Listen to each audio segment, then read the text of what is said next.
Good morning. Welcome back to Ladybug Grace. I'm having issues getting the center. There we go. Today is Tuesday, May 19th, and we're going to be continuing in 1 Samuel. So we're doing 1 Samuel 28 and 29. Then we're going to do Psalm 115. Then we're going to go back and continue in Acts, what we did yesterday. I shouldn't say it that way. Acts 22, and then Proverbs 19 is in that separate folder for you to reference. So let's get started. 1 Samuel 28. In those days, the Philistines gathered their forces to fight against Israel. Achish said to David, "You must understand that you and your men will accompany me in the army." David said, "Then you will see for yourself what your servant can do." Achish replied, "Very well, I will make you my bodyguard for life." Saul in the medium at Endor. Now Samuel was dead, and all Israel had mourned for him and buried him in his own tomb at Ramah. Saul had expelled the mediums and spirituals from the land, and Philistines assembled in Canaan and set up camp at Shunem, while Saul gathered at all Israel and set up camp at Gilboa. When Saul saw that the Philistines' army, he was afraid. Terror filled his heart. He inquired of the Lord, but the Lord did not answer him by dreams or Urim or prophets. Saul then said to his attendants, "Find me a woman who is a medium, so I may go and inquire of her." "There is one in Endor," they said. So Saul disguised himself, putting on other clothes, and at night he and 2 men went to the woman. "Consult a spirit for me," he said, "and bring up for me the one I name. Surely you know what Saul has done. He has cut off the mediums and spirits from the land. Why have you set a trap for my life to bring about my death?" Saul swore to her by the Lord, "As surely as the Lord lives, you will not be punished for this." Then the woman asked, "Who shall I bring up for you?" "Bring up Samuel," he said. When the woman saw Samuel, she cried at the top of her voice and said to Saul, "Why have you deceived me? You are Saul." The king said to her, "Don't be afraid. Why, what do you see?" The woman said, "I see a ghostly figure coming up out of the earth." "What does he look like?" he said. "An old man wearing a robe is coming up," she said. Then Saul knew it was Samuel, and he bowed down and prostrated himself with his face to the ground. Samuel said to Saul, "Why have you disturbed me by bringing me up?" "I am in great distress," Saul said. "The Philistines are fighting against me, and God has departed from me. He no longer answers me, either by prophets or by dreams. So I have called on you to tell me what to do." Samuel said, "Why do you consult me now that the Lord has departed from you and become your enemy? The Lord has done what he predicted through me. The Lord has torn the kingdom out of your hands and given it to the one of your neighbors, to David, because you did not obey the Lord or carry out his fierce wrath against the Amalekites. The Lord has done this to you today. The Lord will deliver both Israel and you into the hands of the Philistines. And tomorrow you and your sons will be with me. The Lord will also give the army of Israel into the hands of the Philistines."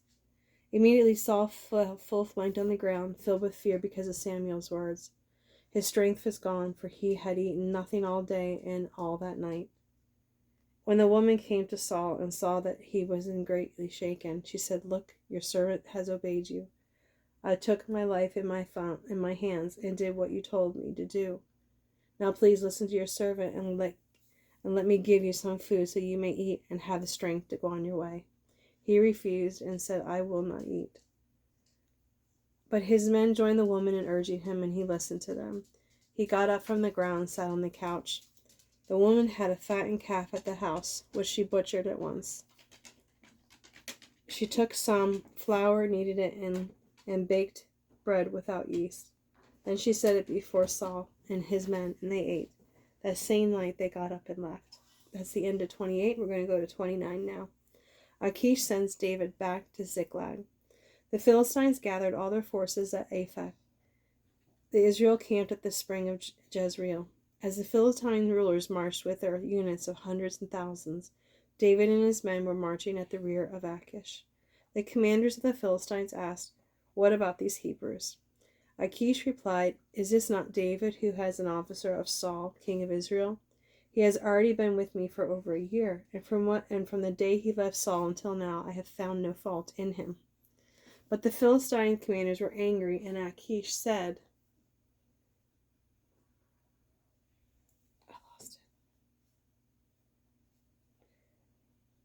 "Send the men back, and he may return to the place you assigned him.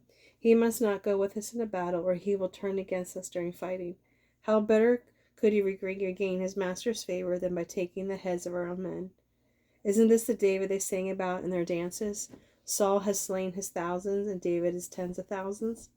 So Achish called David and said to him, "As surely as the Lord lives, you have been reliable. I would be pleased to have you serve with me in the army. From the day you came to me until today, I have found no fault in you.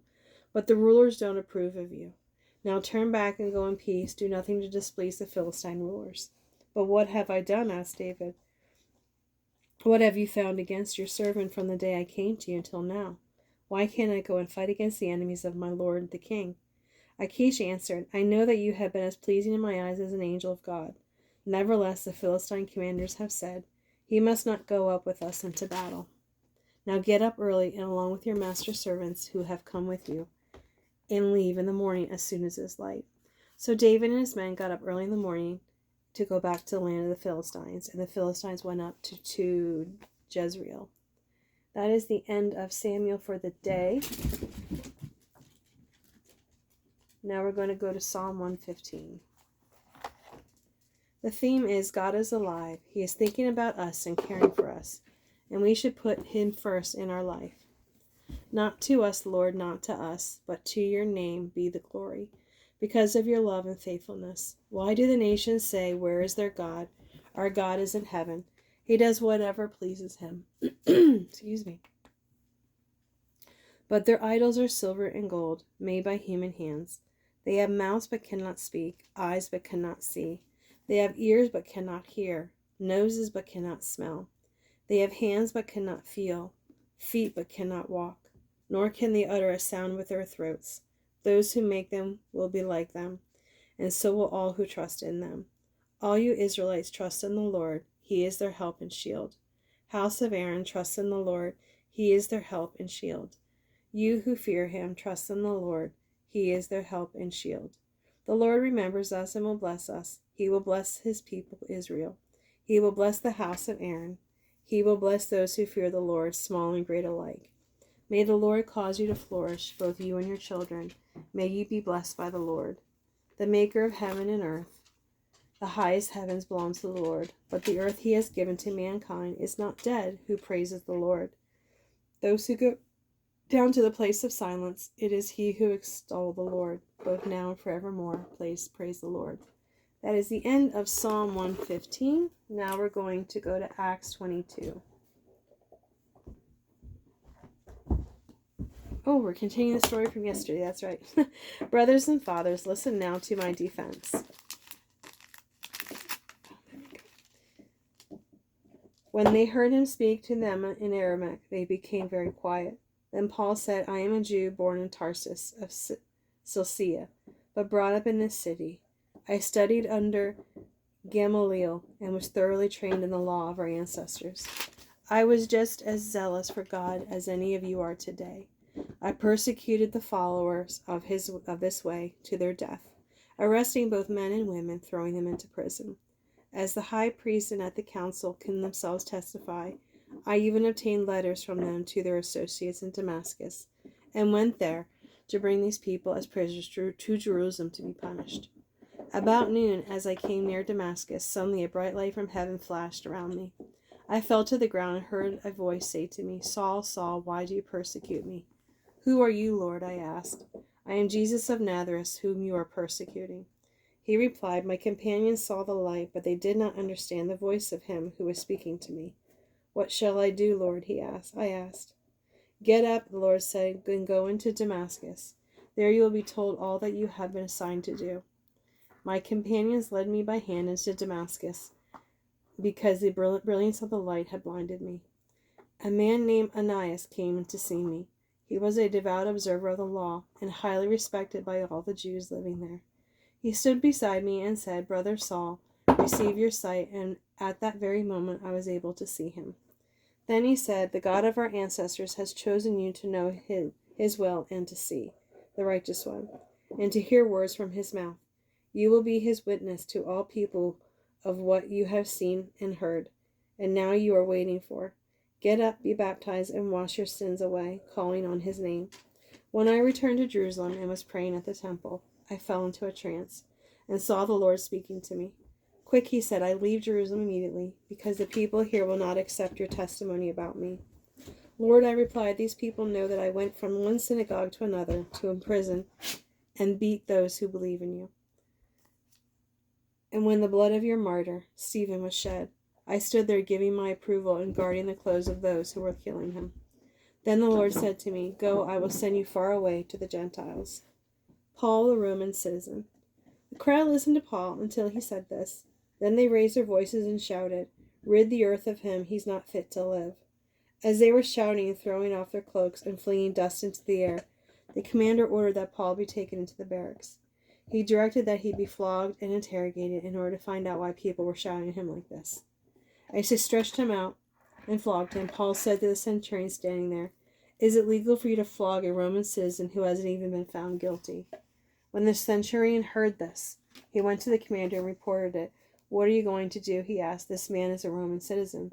The commander went to Paul and asked, Tell me, are you a Roman citizen? Yes, I am, he answered. Then the commander said, I had to pay a lot of money for my citizenship, but I was born a citizen, Paul replied. Those who were about to interrogate him withdrew immediately. The commander himself was alarmed that he realized that he had put Paul, a Roman citizen, in chains. Paul before Sanhedrin. The commander wanted to find out exactly why Paul was being accused by the Jews. So the next day he released him and ordered the chief priests and all members of the Sanhedrin to assemble. Then he brought Paul and had him stand before them. And that is the end of today's reading. And have a wonderful day and a blessed day, and we'll be back tomorrow to finish the story. Bye.